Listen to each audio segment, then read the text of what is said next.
It's just probably an addiction, to be fair to you, just being on your phone all the time. I don't think there's any other way to put it.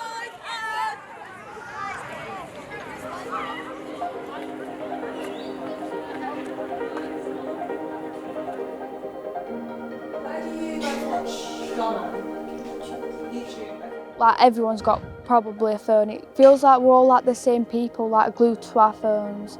Like, no one's really off the phone now, like, and now you're just like all the same people, moody and that. A lot of people talk about it. It is quite couldn't live without my phone. Not like, I'd die or anything, nothing dramatic, but I think a phone, for me, is a necessity. How many hours would you say that you spend on TikTok? Like 9 or 10 hours, like, it's just all there constantly. I could be going out with my friends, but I'm stuck in my room watching TikTok. Kids used to go out all the time, and now you see people just glued to their phones. It's quite sad, to be fair.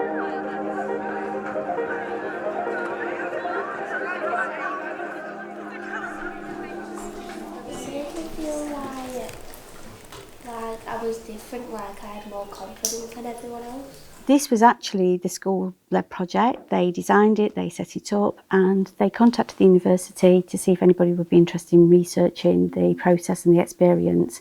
So I just jumped at the chance. I also deliver safeguarding training, so there's obviously the debates about, the impact technology has on children's lives, so I was really interested to look at the focus of this project.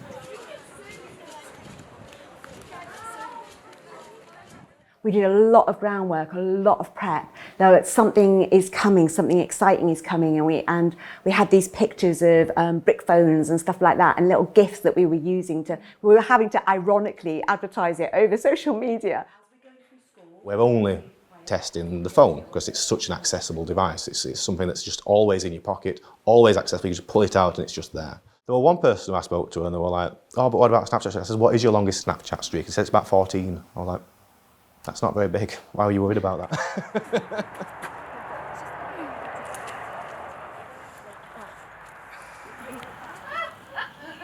So we got an email from school, and I will be honest, I signed them up without them knowing. Isabel really, really wanted to do it. She's a bit like, yeah, go with Flo, we'll do it. Heidi was like fuming. She wants to be involved in things. So, whereas Isabel can, take or leave friends or anything like that, really. But then I said one wasn't doing it without the other. Yeah, I don't really do it with They're not children I have to say, get off your phones, or they lock themselves in the bedroom. I've never had any of that with any of them. But it were more social media that worried me, how that were affecting them. Every so often Isabel used to come to me anyway and say, "Mum, I've seen this video on TikTok and it just upsets me." She knows that I wouldn't be happy with her watching it, and it'd just pop up. And I said, "Right, it's time for a break off it then, because if it's making you sad, we're not on it." And she'd off her own back, turn it off and not go on TikTok for a while. Because it were quite frightening what were popping up without trying.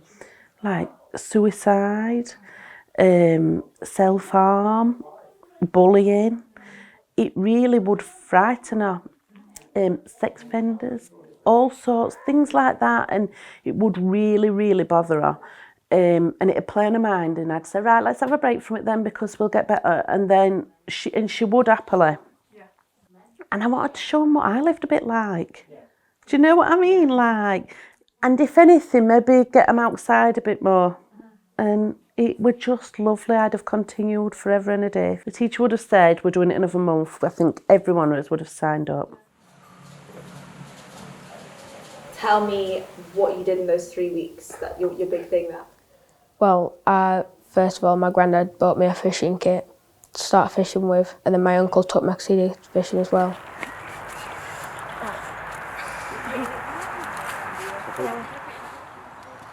How many times did you go fishing or do fishing related things in a week then? Quite a lot, probably 4 times a week. There you go.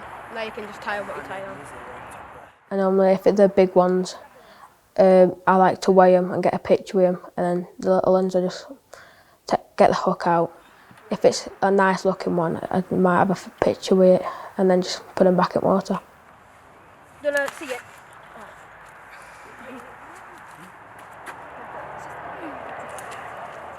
biggest I've ever caught of a carp, probably like that big 10-pounder. What's the biggest fish that was caught? About there, I think. Interesting. I was really shocked actually.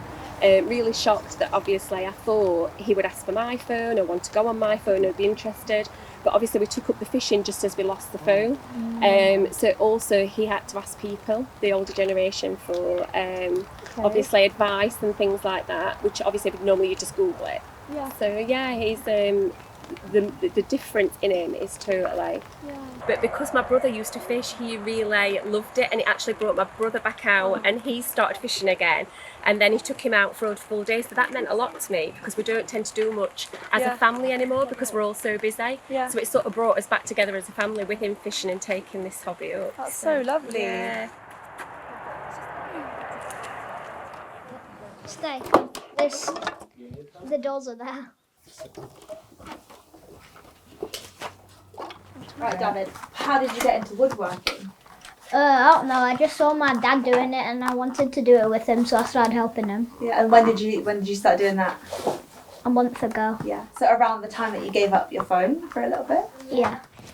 Nice. Whoa. What are you doing there? What's that before we get started into it? Not a clue what it's called, but it basically just does this.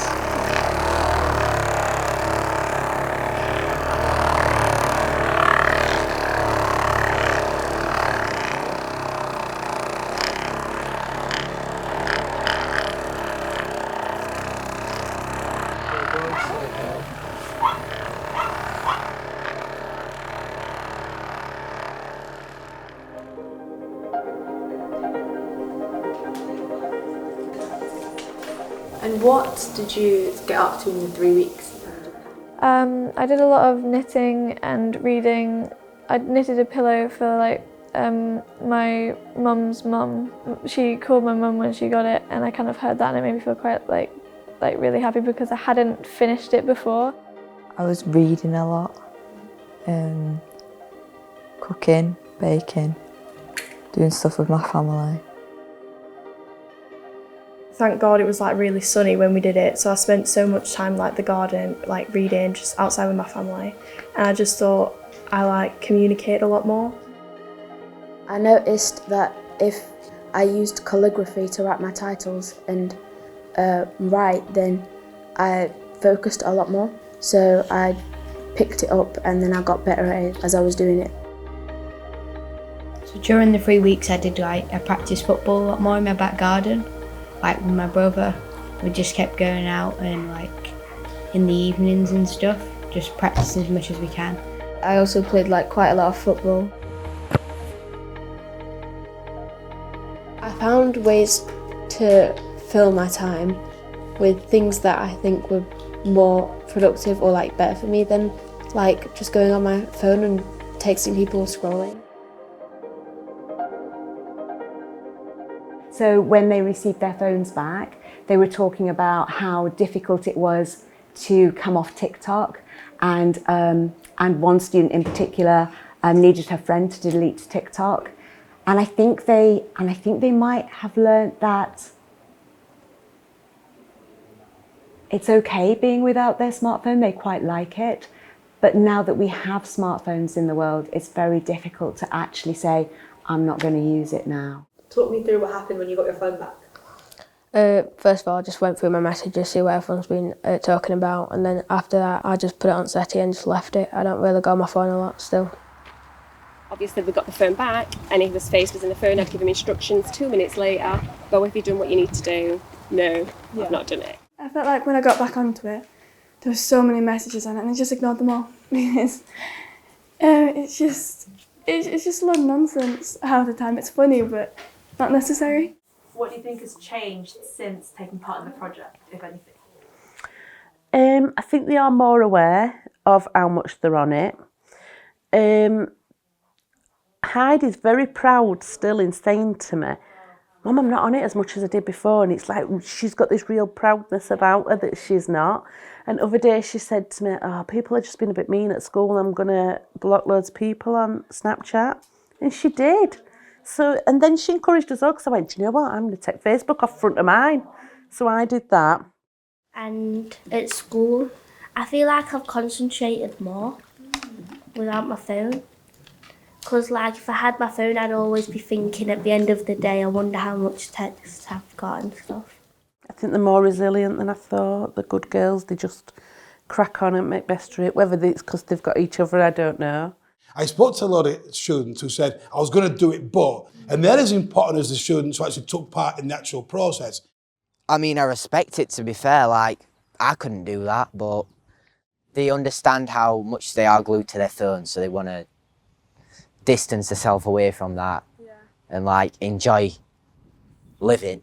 And it sounds so stupid to say, but you get so much comfort from your phone. Like, well, I do personally. So yeah, I just thought I can't do it. Because I just like to keep in contact and like look at social media and things, and I think I'd just get bored if I didn't have my phone. Yeah. And also, what if I need to do homework as well? I can just easily access it on my phone. Or what if I'm out and about, it's an easy access to tools that are going to help me. It just made me feel like really uncomfortable handing my phone into someone who I don't really speak to. But if it were like handing my phone to my mum with like a box around it, I'd be fine. But I wanted to do it, and then I changed my mind at the last minute.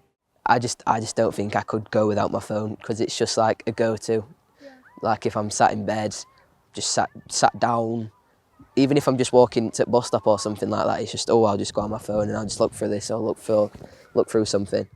I don't go on it and be like, oh, this is amazing, I absolutely love this. It's just, it's so I'm not bored, it's so I've got something to do. It's a challenge. I think it is a challenge. And for adults who are so used to being able to check online banking and things like that, that is difficult. So how would I get them involved? It's a challenge. And actually for our kids, for our own kids and for the next generation, is it important to be doing this? So modelling not going on your phone so much, because one of the things that the kids said was actually it was easier if parents and carers weren't on their phones. The benefits, as we've seen, are huge. It's how we then get that information now to the masses. And I'm talking there all stakeholders, including parents, which is the big thing. So for other people to do it, just take the plunge, and for the next generation and the generation after that.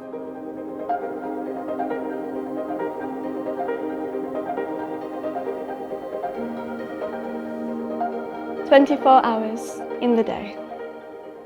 8 hours sleeping, 6 hours in school, 3 hours with family, and 7 hours disappeared. If I got given another hour in the day, 25 hours in the day, I would use it wisely.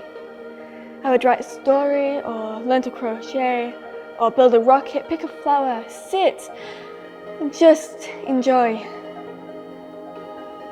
Lie. 25 hours in the day. 8 hours sleeping, 6 hours in school, 3 hours with family, and 8 hours disappeared. Wasted. Scrolling, scrolling, scrolling, scrolling, scrolling, scrolling, scrolling, scrolling. If only I had enough time, I say. If only I had 26 hours in the day.